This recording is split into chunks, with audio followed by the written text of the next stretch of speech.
Menjelang Ramadan, kenaikan harga kebutuhan pokok terutama beras selalu terjadi.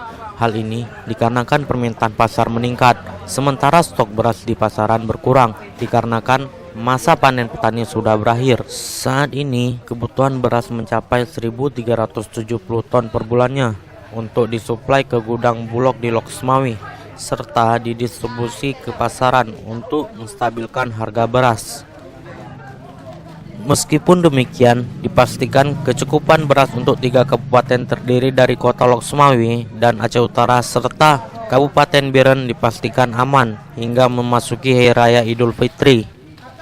Hal ini Perum Bulog Loksmawe memiliki stok beras hingga mencapai 7.000 ton di Komplek Pergudangan Desa Ulemane, Kecamatan Blamangat, Kota Loksmawe.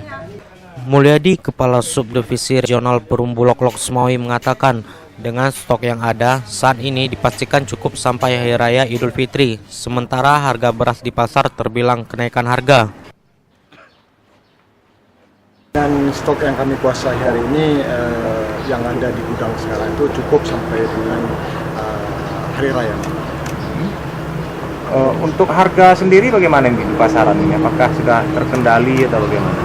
Sebenarnya kalau ke pantauan kita memang dari harga yang dari awalnya itu memang ada kenaikan, tapi sejauh ini masih di angka normal harga tersebut. Tapi walaupun demikian tetap dia itu kondisinya naik.